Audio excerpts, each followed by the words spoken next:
Nga phản ứng trước khả năng bà Harris trở thành ứng viên tổng thống, dẫn lời người phát ngôn Peskov, kênh truyền hình Reuters đưa tin cho đến nay, bà Harris chưa đóng bất kỳ vai trò có ý nghĩa nào trong quan hệ song phương hai nước với tư cách là Phó Tổng thống Mỹ, ngoại trừ một số nhận xét không thân thiện. Phát biểu với giới truyền thông ngày 22 tháng 7, người phát ngôn Điện Kremlin Peskov cho biết, hiện tại, chúng tôi không thể đánh giá khả năng ứng cử của bà Harris xét về mặt quan hệ song phương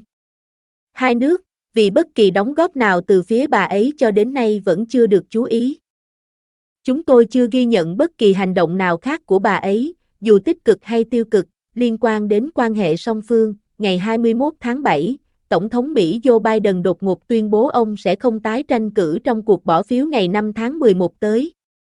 Nhà lãnh đạo 81 tuổi này phải đối mặt với áp lực ngày càng tăng từ bên trong đảng Dân Chủ buộc phải từ bỏ cuộc đua sau màn thể hiện có phần không thuyết phục của ông trong cuộc tranh luận vào tháng trước với đối thủ đảng Cộng hòa Donald Trump. Ngay sau khi công khai quyết định của mình, Tổng thống Biden bày tỏ việc ủng hộ Phó Tổng thống Harris là ứng cử viên của đảng Dân Chủ.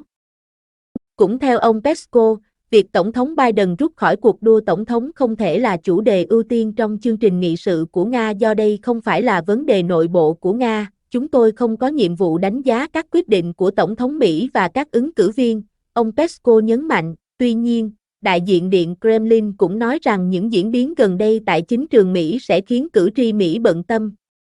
Khi được hỏi liệu giới lãnh đạo Nga có ngạc nhiên trước quyết định rút lui khỏi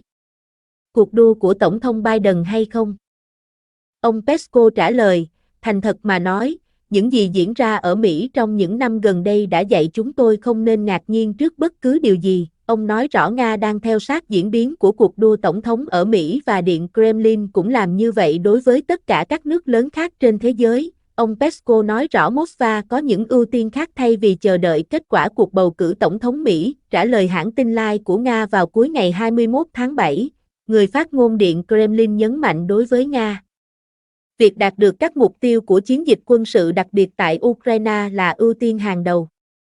Ông Peskov chỉ ra rằng vẫn còn 4 tháng nữa mới diễn ra cuộc bầu cử tổng thống Mỹ, đồng thời mô tả đây là một khoảng thời gian dài mà trong đó nhiều thứ có thể thay đổi.